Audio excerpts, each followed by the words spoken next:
Hello, everyone. Welcome to the 18th Learn live stream session. I'm Sabrina, your host for today. It's been an exciting few months for the crypto market, especially with Trump's election win. But now we're at a bit of a crossroads. Prices have cooled off, and everyone's asking, what's next? That's what we're here to find out today. We'll be discussing what's ahead for Bitcoin, altcoins, and emerging crypto sectors. And of course, we've got an exclusive red packet giveaway lined up for both new and existing users. So buckle up. This live stream is available on both the Bybit app and Bybit web, but for the best interactive experience, as usual, do join us on Bybit web so that you can get your answers to your burning questions in real time. Sorry. We're doing 2 rounds of red packet giveaways today, one for our existing users and one for our new users. So for the first round, we're giving away 1,000 CHILLGUY tokens to 200 existing users. All you need to do is trade at least 50 USDT during this live stream to stand a chance to win. For the second round, we're giving away 1,500 CHILLGUY tokens to 300 new users. And all you have to do is sign up for a Bybit account and deposit at least 100 USDT during this live stream to stand a chance to win.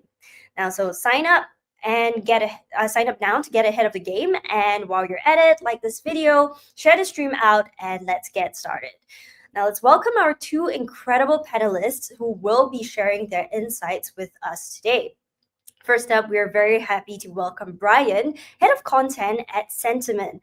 Hi, Brian. It's great to have you here with us. So for those of you who don't know, Sentiment has been doing some incredible work in providing data-driven insights into the crypto market. In fact, we recently worked together on a detailed report highlighting key narratives expected to shape the market in the coming months. So we'll be diving into some of those insights during today's discussion. But before we get started, Brian, could you share a bit about your role at Sentiment and what's been keeping you busy lately? Sure. Thanks, Sabrina. Thanks so much for having me. And I'm excited to talk markets. And I've really enjoyed writing the insights for Bybit about where the markets are currently standing. So this is the first time I'll be doing a video version of what I write about. And I've been the head of content at Sentiment for about 5 years now and have been gradually coming up with new ways to analyze markets. Our developers do an amazing job of putting together in my opinion, the top on-chain, social, and development activity metrics out there to give everyone a great idea of where markets currently stand, which altcoins might be worth taking a good hard look at. And we cover about 3,500, a little bit over 3,500 different projects now, giving various on-chain, social, and development metrics for each of them. So I encourage people to check it out at app.sentiment.net. Awesome, Brian. For those of you who are interested in checking out our report, you can also take a look at it on learn.bybit.com. And next up, a big welcome to Shun Yet, Head of Derivatives Business and Institutional Sales at Bybit. Hey, Shun Yet, how's it going? Please give us a short introduction of yourself. Yeah. Sure. Actually, my title seems very, very long, so I apologize for that. Hopefully it fits on the screen. I'm in charge of 2 different departments of Bybit, so I think a lot of people are familiar with derivatives, which is, our perps, our futures, and options business. It's our bread and butter of our business. It's been live since day 1 of Bybit in our 6-year journey. My other department, which might be more interesting to a lot of the viewers here, is that I'm in charge of the institutions department, which include a lot of the market makers, hedge funds. So it usually has a different tilt and sentiment on the market of what they want to do and what they want to trade. So my background is a little different. I think some people might not know. I used to be one of the biggest clients of Bybit. I used to be one of the big institutions, one of the top 3 institutions that trade on Bybit. And I, love the crypto space. I jumped ship and went from the client, and now I work at Bybit. My background is traditionally more in trading. I've been trading since I was 20 years old, and I've worked at various investment banks, hedge funds, and global market makers. Thanks, Juliet. Thanks both of you for joining us today. We're very excited to hear the insights that you guys have about the market. For those of you who are just tuning in, I was sharing that we do have a red packet giveaway today. So we're doing 2 rounds of red packet giveaways, one for our existing users and one for our new users. So keep a lookout for the red packet on the screen. Click it to claim your reward. All right, you can check out the terms and conditions right down. Just scroll down and you can read all the rules to win your reward. Right, so let's quickly get started. So in the first segment, we're going to be talking about market sentiment and key narratives for 2025. So, we all remember the excitement after Trump's election win when Bitcoin soared past the 100K mark. But fast forward a few weeks and we're seeing a different story. Bitcoin prices have pulled back and are currently hovering around 94 to 95K. So, with Trump's inauguration just days away, the big question on everyone's mind is, will prices continue to dip, or could we be gearing up for another rally? So, let's dive into this. First up, over the past few months, we've seen large Bitcoin holders or wills accumulate aggressively. However, according to Sentiment's latest report, will activity has slowed down significantly in recent weeks. This is interesting because major players often step back during periods of uncertainty only to return when there's clear market catalyst. So with Trump's inauguration around the corner, do you think they're waiting for a signal before making their next big move? Brian, maybe you would like to go ahead first. Yeah, so I touched on this, as you said, in the last Bybit report that we put out, and it appears, I think a lot of people are familiar with the buy the rumor, sell the news effect of, just like we saw with the ETFs almost exactly 1 year ago. Everyone was anticipating those coming out. They eventually did come out. And then the price actually tanked for 2 weeks and everyone was scratching their head going, how did this happen?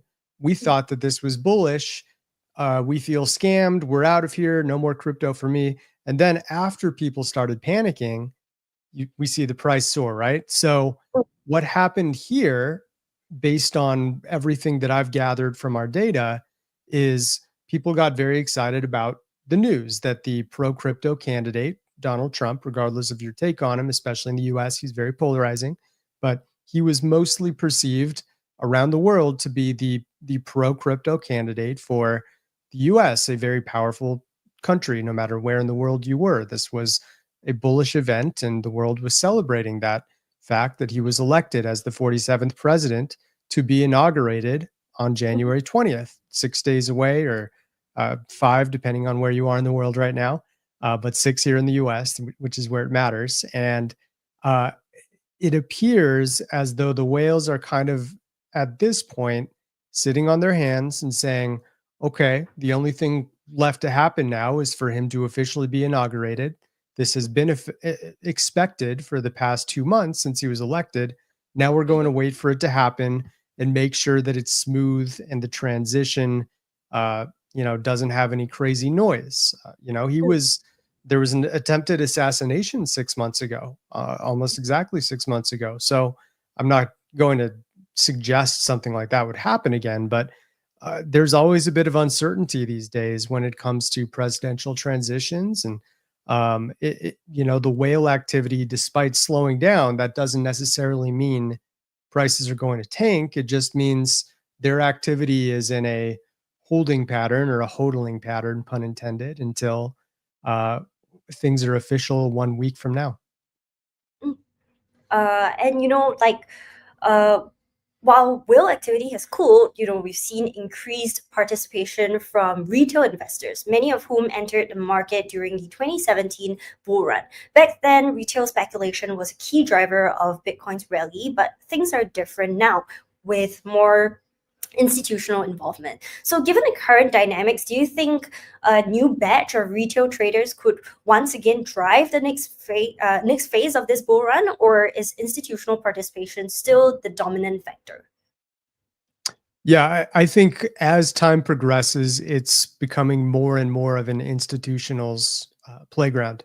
Not that retail's money doesn't matter, but the the amount of retail investors needed to make an impact on markets these days Mhm, uh, is exceedingly higher than where it was in 2017 or even the 2021 bull market. And mhm. we've seen evidence in just how contrary prices seem to run based on what retail is trying to make prices do, and how much they are acting in unison uh, in comparison to how whales are trying to make prices be driven. Mm, okay. Shunya, did you have something to add Yep. on as well? Yep. So I think on the 2 points that was mentioned earlier, I think I sort of fully agree with what Brian said. A lot of this was, you sort of buy the rumor, sell the news. And I think there's one extra tidbit information I wanted to get in there was that because of the potential dynamic and change of U.S. institutional participation. I mean, right now there's a lot of institutional participation, but they're not using a U.S. entity to participate. And what we've seen is that I think there's huge pent-up demand from institutions in the U.S. To get involved with crypto, and instead of pretending going from other entities, so they're all sitting in the sidelines. And I think that is something we haven't seen before. We had so many account openings. You could look at the last 6 years of Bybit's existence, half of the institutional accounts were open last year. And everyone's just waiting to see if there's, I guess, some clarification from the administration, to move forward. So I see a massive pent-up demand. And I think Brian's other comment was also correct. Historically, it was more retail driven, and the shift is already happening. We have large hedge funds that are in the space now, and if you look, depending on the marketplace in the world, like in Asia, it's more retail driven, where the U.S. it's mostly institutional driven. And as the U.S. becomes bigger and bigger, you'll see there'll be more institutions sort of leading the prices and driving prices. Mm. Speaking of reach, we've seen corporate players like MicroStrategy continue to double down on Bitcoin. So just yesterday, it was reported that they added another 2,530 Bitcoin to their holdings, bringing their total to nearly 450K Bitcoin. So while institutional adoption is often viewed as a stabilizing factor, large purchases like this can also lead to significant volatility, especially around key events like Trump's inauguration. Do you think that corporate accumulation could create short-term price swings as these entities influence liquidity and market sentiment? Yeah, I do. I think that short-term swings are almost, I wouldn't say exclusive to what these corporate and institutional traders are doing, but they're becoming more and more the norm. Anytime we do see a big swing, Bitcoin goes up or down $3,000 in one day in market value. Mhm. It has a ton to do with not just MicroStrategy's actual buys and sells, but their announcements of the buys and sells and the crowd's reaction to that. So it's kind of a twofold process. Every single time we hear about these comical amounts of Bitcoin that are being bought up by MicroStrategy, and I think that anytime we see swings now at sentiment, the first thing we do is we check for news on BlackRock or MicroStrategy or some of the largest institutions and corporations out there. Mm. Do you think these short-term price swings create opportunities for retail traders to actually go in? Yeah, I mean, if they're bold, right? We've talked a lot about how markets typically go the opposite direction of the crowd's expectations almost Mhm. all the time, and that's been the case since probably 2015 or 16, when markets began to have enough liquidity for big players to have major swings in the markets. So Mm. with the dip, right? Like within the past 24 hours, we saw Bitcoin go below 90K Mm. for the first time in Since I think November, about I two think. months ish. Mm. Yeah. So when that happened, there was this big uh, spam fest of the words 90K or dump or dead, negative keywords that kind of resemble that the crowd is starting to get very fearful or show FUD, fear, uncertainty, doubt. Mhm. And as soon as that typically happens, for the savvy traders who are waiting for the crowd to turn away from Bitcoin, that's when they're striking and buying those dips when everyone Mhm. else is calling it just the beginning of a dump, and we'll see you at 40K, and all of these, narratives that start to form. Mm. Shunya, what do you think about that? Well, this is a very interesting call because you sort of have to agree with Brian everything here. I think a lot of you talk about the liquidity. So the liquidity actually stays strong. So the funny part is that a lot of what MicroStrategy is buying isn't big. It's the news that's changing prices. So it looks like prices are moving a lot, but it's more or less on the news, but not the underlying liquidity. The underlying liquidity of the crypto market is very, very strong. It is, it's a proper asset class now. The daily trading volume are up there with like lots of traditional exchanges. So I think since it's still mostly retail driven, any very slight positive or negative news could have outsized impact, not in terms of like impact on the liquidity itself, but because of just due to price swings on the news. Mm. Okay, Completely so agree. Yeah. yeah. All right, let's talk about altcoins for now. So Solana has seen impressive growth. Recently, it was reported that it surpassed Ethereum and Base combined in recent 24-hour DEX trading volume. So with its lower transaction fees and faster processing times, Solana is increasingly being viewed as a serious competitor to Ethereum. Do you think we could see a major shift in dominance among layer one networks in 2025, or will Ethereum's ecosystem strength help it maintain its lead? Audience, do you think Solana could overtake Ethereum? You can drop your thoughts in the chat, and we can also just share it later on. What do you think, Shujit? Okay, once again, not financial advice, but I think Ethereum is a great chain. The problem is that I think a lot of the layers twos sort of replace some of the functionality and taking the sort of financial incentives to hold Ethereum, where for Solana, that is less of the case. And I think if you were, unless Ethereum takes that back, I think right now, at least something changes drastically, it feels like the growth potential is higher. Just the growth potential, not the overall, is higher with Solana, in my mind. Do you agree, Brian? Once again, not financial advice, just educational purposes. Yeah. Yeah, of course. I mean, they're both viable networks that offer so much to crypto, and they will continue to do so for years and probably even decades to come. Um, I kind of view this as an opportunity to share something that we use to kind of assess different major blockchains. And if you don't mind, I can share my screen and kind of show Sure. how we track overall development from different major networks here. So give me one moment. Let me know if you can see this. How's that coming up for you? Yep, we can see it. Perfect. So this is, as the title at the top left says, the Ecosystem Development Activity Dashboard.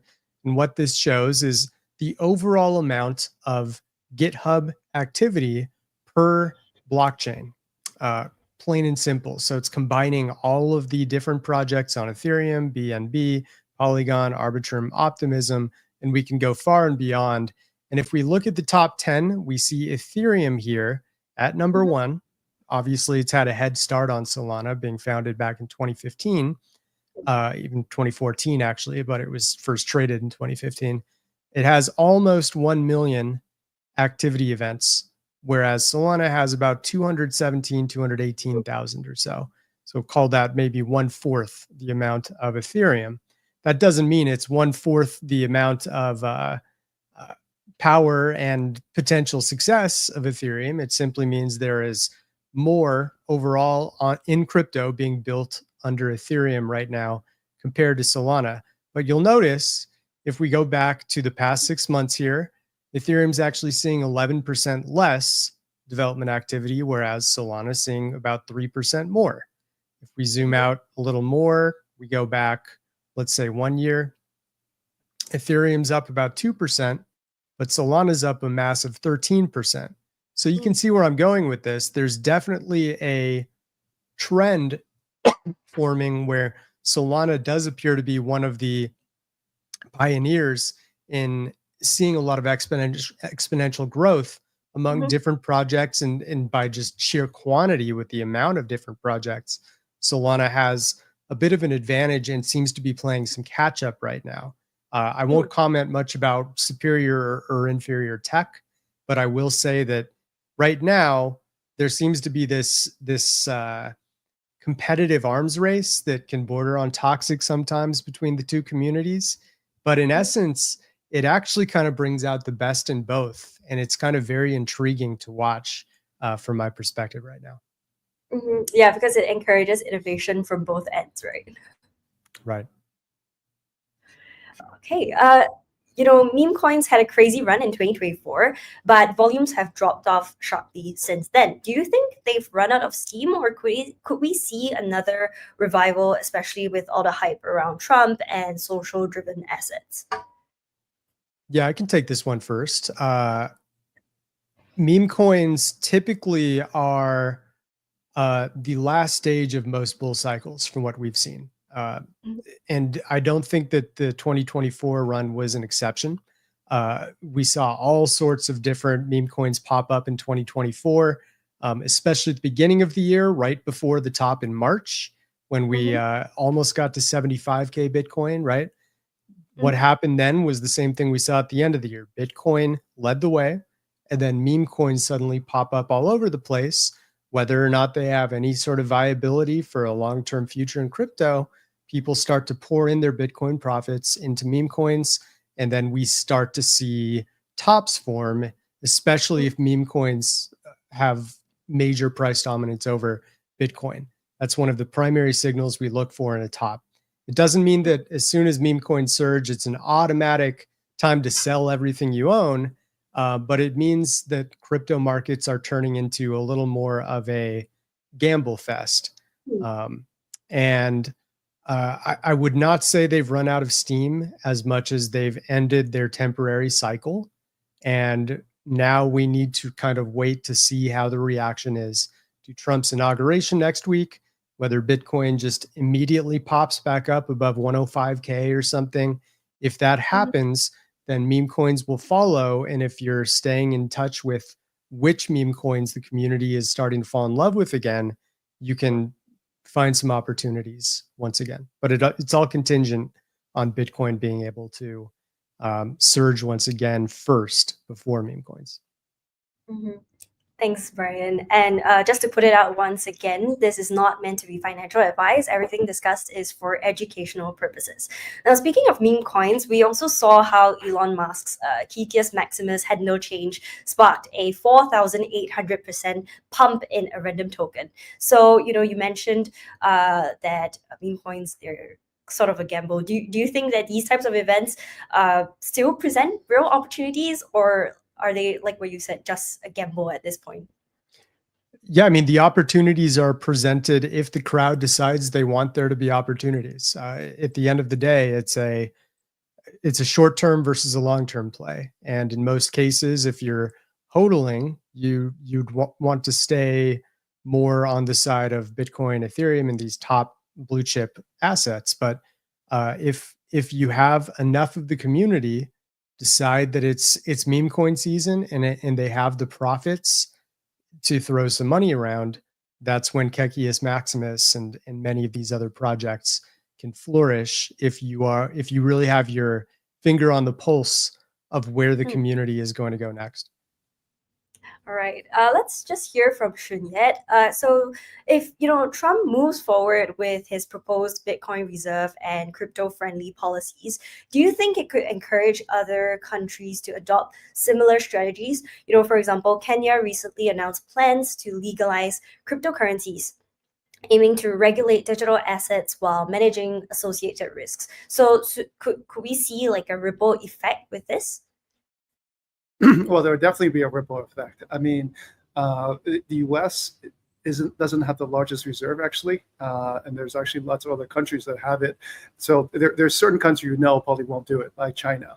But you could get a lot of the European Central Bank. You could have a lot of the Middle Eastern players that are waiting for a concrete sign from the U.S. to do this, and it will have a huge ripple effect.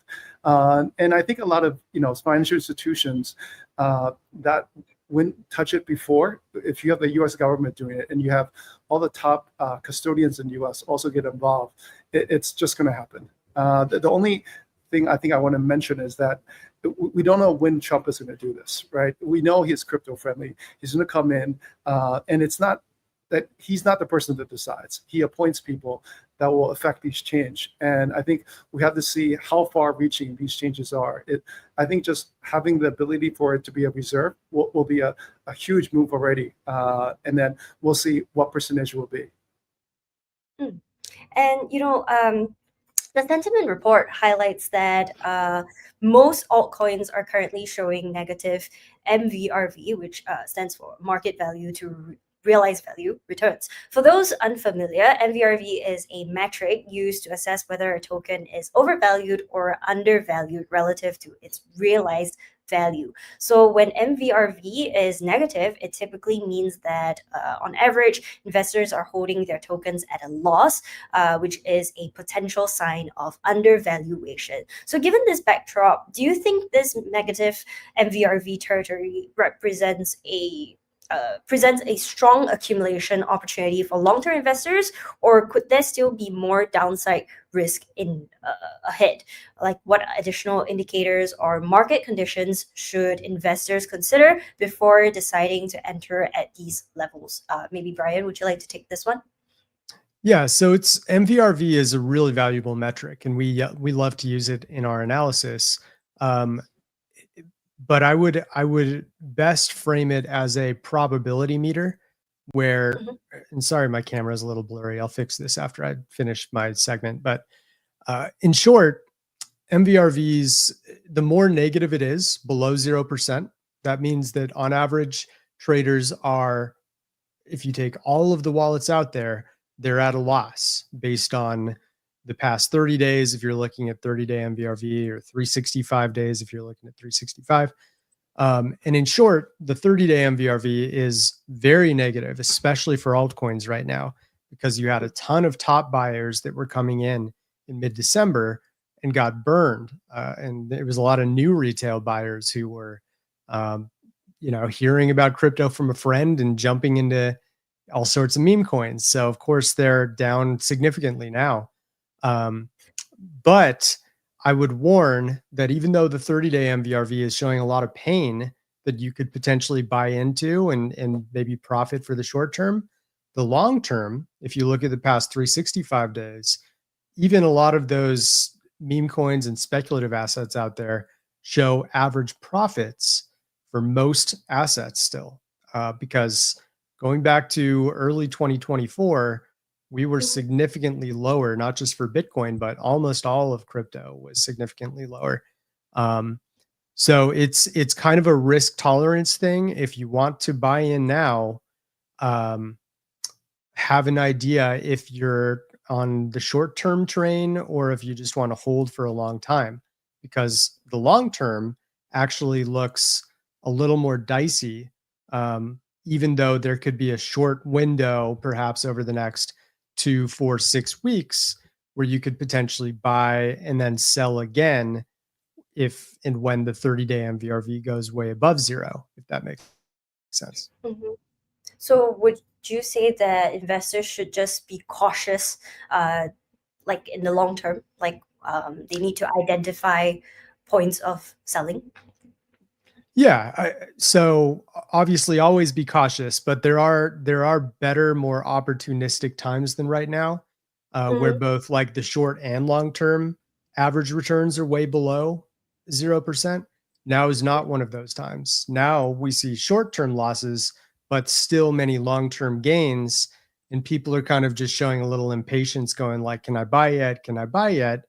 Well, mathematically, we're still showing that there could be some risk of more downside, barring, Trump opens up the floodgates and decides to make, crypto tax free in the US or something. And then all bets are off and that changes everything. So based on the knowledge we have now, there's some cautious optimism for the short term, but concern about the long term.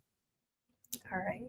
Thanks, Brian and Shreya, for breaking down those trends. It's clear that while we're seeing some, short-term uncertainty, the long-term picture could still offer plenty of opportunities, depending on how Trump's policies and institutional interests play out. But like what Brian said, it's always good to exercise caution when you're investing. Don't invest more than what you can afford to lose. Right. Let's just take a quick look at the chat box to see some questions. So this one is from Bull Forever. So which region is showing the most crypto adoption right now based on data? Okay, I guess I'll answer that first because what Bybit sees might not be the same as Brian sees, because he sees a fuller picture across the board. And I'll break this down into, I guess, institutions and retail. So I think retail, we've seen a lot of new people come in that were not traditionally in crypto because of, I don't know if everyone's heard of the TON ecosystem. People who were using Telegram might not have been crypto experts in the past, but people who use Telegram, all of a sudden, you play some games or you get involved, and all of a sudden you get tokens, and then they're like, wow, I got these tokens now, what am I supposed to do with them? So they go to the top crypto exchanges, which Bybit is one of. So we've seen a lot of the non-traditional regions where it used to trade cryptos are coming in, and that's across the board. So whoever uses, for example, Telegram, all of a sudden it's now an entry point for a lot of clients. So I would say it's not the same proportions as it used to be. I think for Bybit, we're stronger in Europe and Asia than any other region. I think we're trying to make an inroad into South America, which is not as strong as what we would like. But I think because of something like TON, it's actually helped quite a bit. And then for the institutional side, the institutional side is a little funky because a lot of them open, in jurisdictions where it's tax efficient. So it doesn't show the full picture of where the institutions actually are coming from. But what we see is that I think a lot of the institutions that were mainly focused on TradFi now all have a crypto arm, and they want to get involved. And like I said earlier, this has not happened 2 years ago, but last year, a lot of the big new institutions, I can't mention names, but some of the largest hedge funds in Europe are now approaching us and say, we want to open an account, we want to be ready, and they're testing the pipes already. So I would say that, it's pretty interesting. Thanks, Vignette. Brian, do you have like a different perspective based on like data on your end? Yeah, would you mind clarifying the question a little bit for me? Are you asking specific projects showing more adoption, or more so on the institutional versus retail side? I think they're probably asking, hold on, let me check. I think maybe you can talk more about like retail versus institutional. Yeah, okay. So I'll go ahead and share one other screen here that illustrates what I'll answer that with. I think this will be a good explanation. So we can break this down by total holders. And what we're looking at is the top 8-ish or so projects in terms of the amount of non-empty wallets on their network over time. This is the past 1 year of data. And we've got Bitcoin here in red, Ethereum's in yellow, Tether's in blue, XRP in orange, USD coin in pink, Cardano in bright green there, Doge in yellowish, and Link in beige.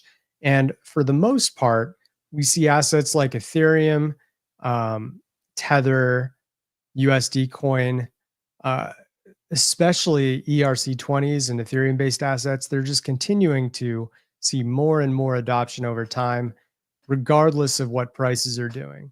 Now, Bitcoin is a lot more sensitive to where prices are going. And you can see they had a lot of growth between mid-July, when that bull run kind of started, all the way up until the prices sort of came to a halt right around here in early to mid-December. We've actually seen a decline. I know there's a lot of different lines here, but if I just check between late November versus now, the past 6 weeks or so, Bitcoin is actually the only one of these projects that has seen a drop in non-empty wallets.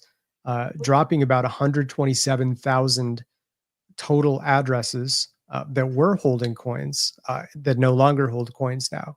So the net difference over the past 6 weeks is actually a negative for Bitcoin, but a positive for everything else. It still seems as though there's a lot of loading up for different altcoins, and it makes sense for stable coins. That means people are cashing out of Bitcoin and getting more Tether and USD coin wallets. That's completely normal at the end of a bull cycle. But this is largely, as you would guess, representing what retail traders are doing, because it's much easier to make a $10 USD equivalent wallet versus a $10 million wallet. There's simply just way, way less of them. In fact, 93% of all Bitcoin wallets are under 0.1 BTC, just to give some perspective. So I'm very interested to see how far this line can go down, because that would actually be a positive sign. You saw back in June, when you see these total holders moving down significantly, it often can trigger a big bounce, because what it means is retail traders are capitulating right now. And that's sort of what's going on at the moment. We would just like to see more of that from altcoins as well. Interesting. I'm sure everyone is hoping for the line to go down. Okay, we have another question. So does that mean that 100K is almost the max price for Bitcoin, since people are already cashing out? What do you guys think? I don't think so. Just because 100K is a round number doesn't mean it has some sort of max ceiling to it. I think that's a bit of a newbie perspective, and I don't mean to insult whoever asked that question, but in reality, market caps can go to whatever the crowd and whales collectively decide to push prices to. And the fact that we went to 108K or so about 1 month ago was a testament to the fact that, resistance and support levels can only mean so much, because you're basing it all on the past. And as soon as we break through a resistance level we've never seen before, everyone's like, oh, well, I guess we have to look at different indicators, because there's no history we can point to say that 110K is the new, resistance we're going to bounce off of and then crash. And so, yeah, I think as long as some of these big institutionals and MicroStrategy and BlackRock and all these different corporations with tons and tons of dry powder continue pouring money in, there's no end. And 20 years from now, $1 million plus or $5 million plus Bitcoin is not out of the question. So would you say that personally you're very bullish on Bitcoin? I wouldn't be in the industry if I didn't believe we were going to continue to grow, for sure. Of course. All right. Thanks for the questions, guys. Keep those questions coming. We'll answer them in the next segment. So I'm excited to share something very special right now that we've got coming up on Bybit. It's a campaign you won't want to miss, and it ties perfectly into today's topic of seizing opportunities in 2025. So in celebration of the upcoming market rally many are anticipating with Trump's inauguration, Bybit is launching the Crypto Dawn campaign. So this is your chance to inaugurate your journey to 1 Bitcoin. All you need to do is deposit, trade, and collect crypto cards to unlock a massive 400,000 USDT prize pool, which includes 1 Bitcoin, a Tesla Model 3, and more. So this campaign runs from January 20th to February 7th. So mark your calendars and get ready to kick off the new year in style. More information on the campaign will come out very soon, so stay tuned. All right, with that exciting news shared, let's get back to our discussion on emerging crypto sectors and what lies ahead in 2025. So with all the buzz around Trump's return, it's easy to focus just on Bitcoin and Ethereum. But beneath the surface, new sectors like AI tokens and real asset tokenization are quietly making waves. The big question now is, which of these emerging sectors could drive the next big narrative in 2025? So let's hear from our panelists. Let's start with AI tokens. So last year, AI tokens saw explosive growth with the market cap hitting 49 billion. Projects like Virtual's Protocol grabbed headlines, and investors have been piling in, hoping to ride this next big wave. But as we know, rapid growth can sometimes signal a bubble. So, do you think that AI driven crypto projects are here to stay, or are we looking at something that could fade as hype dies down? Shunye, maybe you would like to go first. Okay, so this is once again not financial advice. So I think this is mimicking the real world, the traditional world. And if you look at a lot of the AI stocks, like with Nvidia, with a lot of other companies are related to it, it's almost published, territory, and everyone's just trying to tag along for the ride and try to enjoy it. I do believe in the future of AI, just like I do in the future of blockchain. I think these two go hand in hand together, and I think the buzz right now, this feels like a lot of it, I would just say it feels more like a meme coin rally than a true AI rally. Everyone's just sort of attacking himself at AI. And I think we're waiting for things to shake out. It might not happen for a while. Maybe in 6 months or a year, you do see some people who are actually adding value to blockchain and AI and listing their relative tokens. And maybe, from that pile, only 3 or 5 actually will survive and will prove to add value. But right now, I would say be cautious.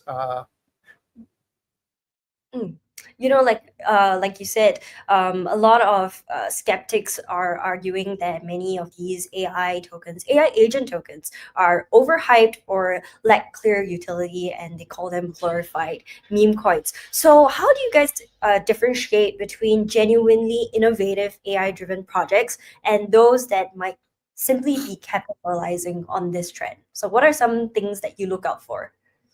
Well, the number one thing is probably their actual development activity, which we can see. It's public information on their GitHub, and obviously Santiment organizes that into meaningful data you can read about and kind of keep tabs on very efficiently.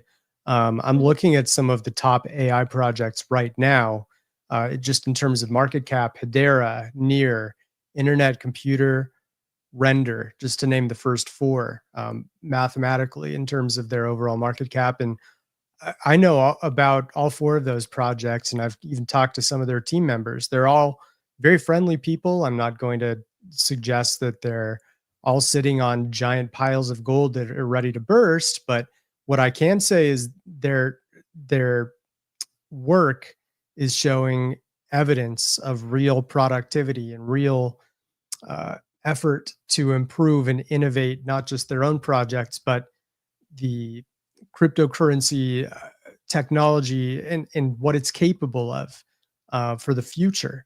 And it's kind of a microcosm of what I think AI is and where it's sitting right now.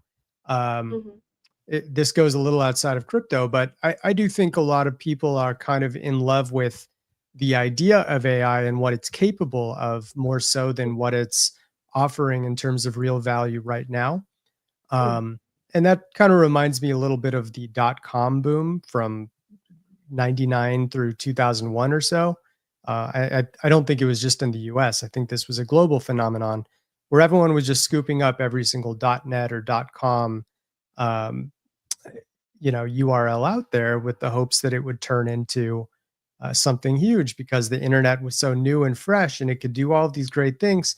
And then slowly but surely we saw, certain websites really flourish and turn into a feasible product, and others faded into the distance. And I think over time, that's what's going to happen with AI. We're going to see the cream rise to the top more and more. And even though we don't know every single one of these GitHub submissions and what they're actually working on, we can tell by the hundreds of daily GitHub updates that are coming in to our platform that at the very least, these teams really care, and they're trying something new to keep up with blockchain technology and the ability to tokenize their AI offerings. So I think it has a future, but it's one of those sectors where I'd really advise that you read up on every project out there that you're interested in investing in, because there's a lot of speculation involved in it. It's kind of like meme coins, except they're actually um, offering something technological behind it. So that's the difference between AI and meme coins, in my opinion. Mm. And there's actually been growing chatter about AI-powered trading bots entering the crypto market, potentially creating an uneven playing field for retail traders. Do you see this as a legitimate concern or just another market evolution? You feel free to I'll go take this first. one first. Yeah. So I've been a trader for most of my life. And anytime there's a tech innovation, all that it does is actually evens the playing field. And I'm going to be honest here is that, if you look at back in the old days, traders used to do math in their head. Then you had Excel. Then you had complicated computer models. So all that's done is, a lot of these models, at least AI agents, are just making it easier for retail to access them. But does that mean you're going to make more money? I think that what happens is that if you don't use these tools, you're going to be disadvantaged. So what happens is that everyone in there, who wants to trade needs to learn how the tools work and how they work with them. And if you don't learn, you're going to be left behind. But it actually doesn't give you an edge. So it's sort of like, if you want to learn things nowadays, you have to learn how to use ChatGPT, and you'll learn how to use the web. If you don't know how to use the web, you can't survive. So it actually, my only recommendation is that it doesn't disadvantage anyone. You do have to understand what the new tools are and how to use them, or else you're going to be left behind. So if you're a new trader and you don't know how to use any tools, then you're going to be left behind. So take the time. Bybit Learn will probably have lots of, discussions about how to use these various tools. Some of these tools are for recommendations. Some of these tools are actually quite useful. I think as we get more and more, it's to lessen market impact, to get into positions or to build positions that you might not have thought of before. So in that respect, it is quite helpful. Yeah, it's definitely to use it to complement your trading strategies, right? Not need as competition, right? Exactly. Brian, I was just going to say, trading bots have been around for a long time. Shout out to 3 Commas, who I've talked to their team before. They're really nice guys. AI is basically taking the concept of trading bots to another level and trying to automate the strategy of automating.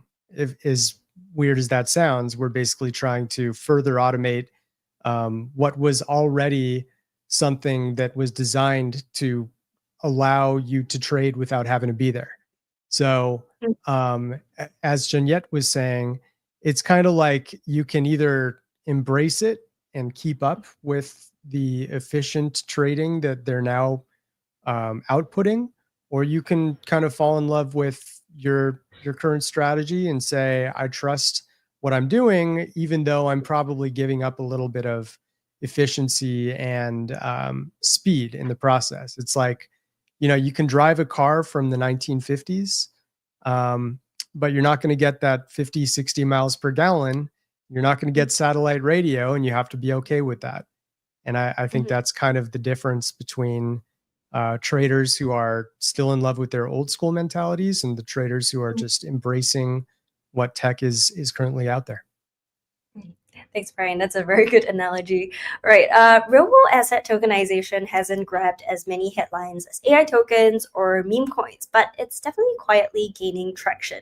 Platforms that enable the tokenization of assets like real estate and equities have seen increased interest over the past year. Some believe that real-world assets could lead to the next big crypto narrative. What's your take on this? Do you think that real-world assets could follow the path of DeFi and NFTs in becoming a major sector?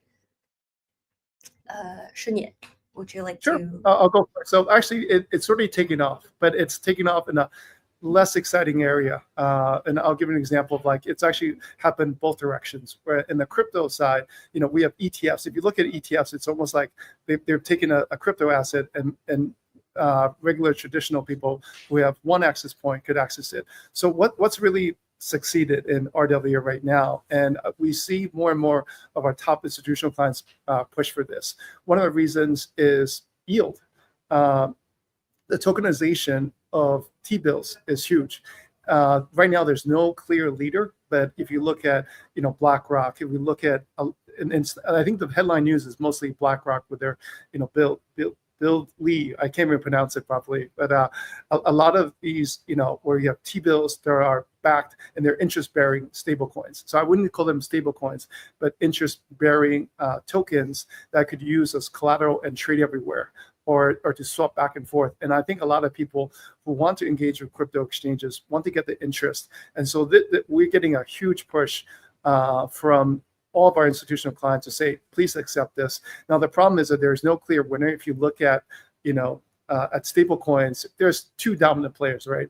It's Tether and USDC. And I think this is slowly starting to play out. And this is the first use case, right? T-bills seem very interesting.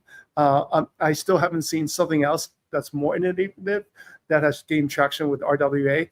I mean, I think you mentioned real estate. Maybe one of the simpler ones could be something mimicking a REIT, but we just haven't seen anyone become big enough. But bonds are taking off. I think, as we go from T-bills, maybe we could go longer dated bonds with higher duration.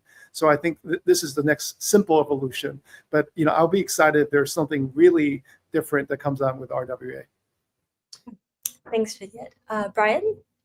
Yeah, so admittedly, I'm less of an expert on RWAs. This is one of my sectors that I want to study a lot more in 2025. And I thought instead of answering myself, I could ask Chunyet a follow-up question if he doesn't mind. I'm curious, since it's so closely related to T-bills and bonds, and there's a lot of reliance on those.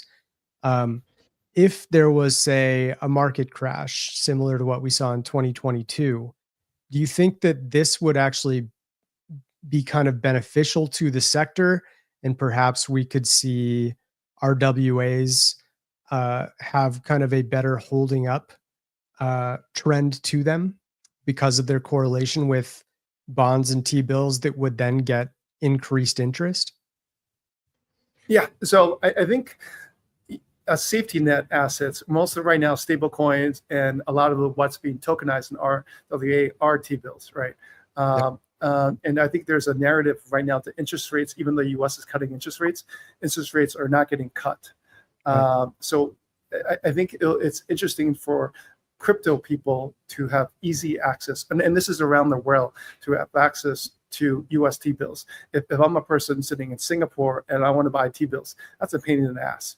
But right now, as this adaptation comes out and there's high yield, this is actually really good. And instead of back in the old days, if there's a crypto crash, what do you hold? Usually you hold stable coins. But right now there's another asset you can hold that pays interest. And we also seen other tokens with innovation where people are sort of putting funding fee strategies and tokenizing that.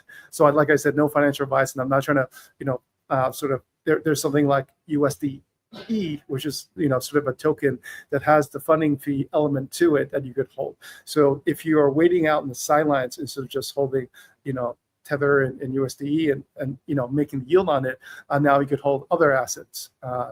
And especially one with like US T-bills, huge market, very highly liquid. Yeah, that's fascinating. Appreciate that answer. Thanks, Chunyet.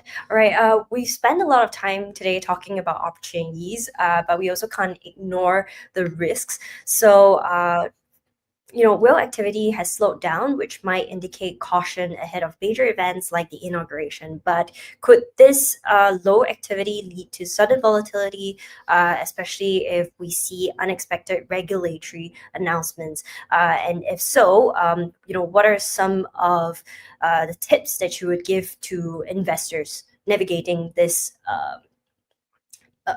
Navigating this. Yeah, with less whale activity, the markets become a little more fragile and prone to some bigger moves from smaller players as a result.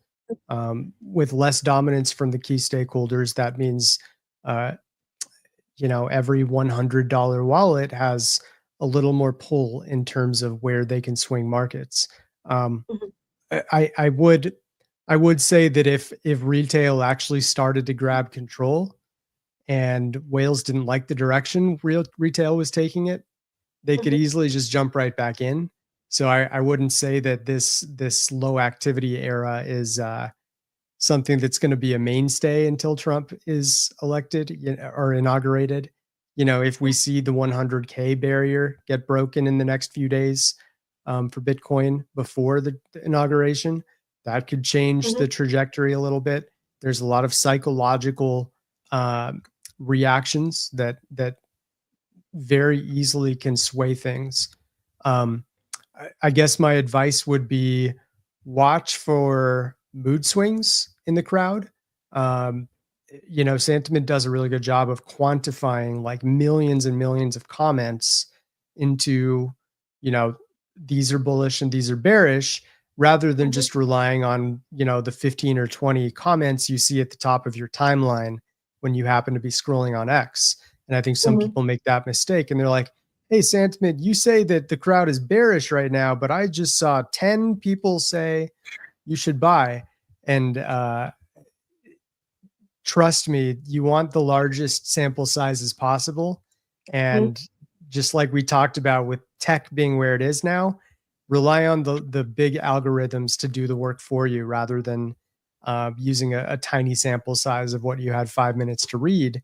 And I think if you start to see them swaying very bearish, that's a great time to buy, just like we saw less than 24 hours ago when we dipped below 90K. And what do you know? Now we're flirting with 95 again. So Mhm. at the same time, if they start getting euphoric and they're like, here comes Trump, today's the day, I'm going to buy all the Bitcoin I can with my remaining piggy bank money, that's where you want to start to pull back and realize the crowd's getting a little too excited about an event we already knew was going to happen since early November. Thanks, Brian. So as we enter 2025, investors are flooded with a lot of opportunities across new projects, but there's also a lot of speculation. So, Shunyet, what are some of the biggest red flags or warning signs you think people should be keeping an eye out for when evaluating these projects? Okay, that's a complicated one. I think it depends on what kind of trader you are. If you're a holder or you're a speculator, right? If you are a holder, I think you other than Bitcoin, you sort of want to see this thing brings value to the ecosystem and how it will bring value long term. So that has always been the same. This is similar to what TradFi is, and I think the other one is that if you are very good at gauging where overall sentiment or or the community is headed, then that's another way to sort of get involved. And if you do that right, then and a lot of the meme coins is like, okay, which one has the most user base, which one is building the right sentiment, and that sort of leads a direction there. Mhm. So Thanks. that would be the. Mhm. Thanks, Shunyet. All right. Thanks for highlighting those risks, guys, and also for sharing some tips. Once again, not financial advice, just for educational purposes. So we've covered a lot today, and we'll just quickly take a look at two questions from the audience before we end off today's live stream. So maybe this one's for you, Brian. Do you think Elon Musk playing around with crypto, making random coins pump, is it good or bad for the industry? Yeah, that's an interesting question. I think most people answer that based on whether they like or dislike Elon Musk, and I don't blame them. Um, Mhm. I don't. I personally have very mixed reactions to Musk myself, and um, obviously he is. It's coincidental because he's constantly pushing meme coins, but he's also the richest man on the planet. So he's a whale who can have a lot of sway himself, yet he's Mhm. choosing to dabble in the coins that almost exclusively retail traders are the ones interested in. So he knows what he's doing with every single post. I Mhm. guarantee you that. Um, Sometimes, if you follow along with his agenda, you can benefit if you know what his agenda is. But Mhm. very few people know what Elon Musk's true wishes are. Um, he, he mostly kind of speaks from uh, the heart, it seems. But I also know that he has a lot of plans in mind, like the Kekius Maximus avatar Mm. change, right? So um, I think overall it is a good thing that the richest person on the planet has taken such an interest in crypto, because it Mm, has brought in a lot of people into crypto that are willing to um, dabble in different assets and lose money so others can gain money. Let's put it that way. At the end of the day, this is a zero sum game. And when mm, new retail traders are being brought in by one of the 5 most prominent people on the planet, mhm. uh, I think exponentially that's a good thing, as long as people are not seriously getting hurt by some of his moves. And I do think that that's happened to an extent. So that's my complicated answer. Yeah, definitely. Thanks, Brian. And this question is for you, Shunyet. Is Bybit exploring to incorporate any T-bills products? I think Bybit as a whole decides to partner with whoever's offering a product like this instead of doing it ourselves. I think, Mm, if you look at one of our other large competitors, they like to do everything in-house. I think Bybit likes to partner with everyone that's out there. And which one's going to succeed, we don't know. I think Bybit wants to be the crypto arc. We don't want to be monopolizing your way to access the crypto universe. mhm.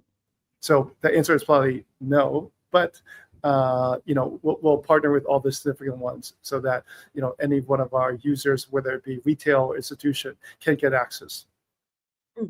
Thanks, Junyet. And that wraps up our live stream. A special thank you to Brian and Junyet for sharing their invaluable experiences and knowledge. We've covered everything from the potential impact of Trump's inauguration on the market to emerging sectors like AI and RWAs, and discussed some key risks to watch out for in 2025. Of course, once again, please note that none of this is meant to be financial advice, and the topics discussed are purely for educational purposes. Thank you to our panelists once again, and to you, our audience, for tuning in to today's Trump's inauguration live stream. For more information, please visit our Bybit Learn website, and don't forget to connect with all of us on social media. We also have some exciting new projects that are coming up on Bybit, including the Crypto Dawn campaign launching very soon on January 20th. So just keep a lookout.